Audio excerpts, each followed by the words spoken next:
د نیوز پریس چینل لیدونکو سلام ستړي مشه په موږ ډېر څه مهمو خبرونو ته ولسمشر غني په 2 ورځني رسمي سفر تاجکستان ته لاړ. ولسمشر غني نن د یوه لوړپوړي پلاوي په مشرۍ د اسیا زړه استانبول په روسیې د بهرنیو چارو وزیرانو په نهم کنفرانس کې د ګډون په موخه د تاجکستان پلازمینې دوشنبې ته تللی دی.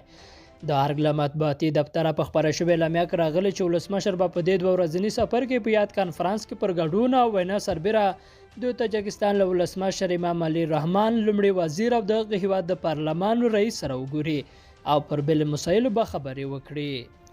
پاکستاني پولیسو اسلام آباد ته د تلونکو زرګونو پښتنو لاریونوالو مخه نیولې.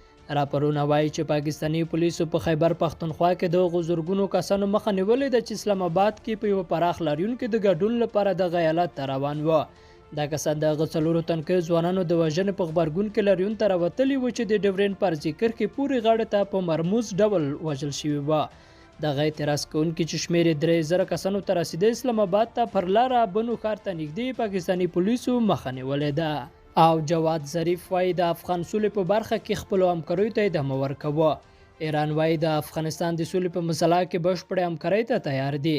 د ایران د بهرنیو چارو وزیر جواد ظریف د تاجکستان په پلازمینه دوشنبې کې له خبریالانو سره د خبرو پر مهال ویلي چې د اسیا زړه هیوادونو په کنفرانس کې د ګډون لپاره دغه هیواد ته تللی او هڅه هم دا ده چې په سیمه کې یو دایمي ثبات رامنځته شي. د په وینا ایران د افغانستان د سولې په پروسه کې بشپړې همکارۍ ته تیار دی او زیاتوي چې په دې برخه کې د سیمو د هیوادونو همکاري هم اړینه ده. د ظریف په خبره د سیمو هیوادونه باید په ګډه همکارۍ په افغانستان کې د جګړې د ختمولو لپاره مرسته وکړي او په دغه هیواد کې د سولې د راتګ لپاره سره یو لاس شي. لیدونکو له ملتیا مننه، ښې چارې.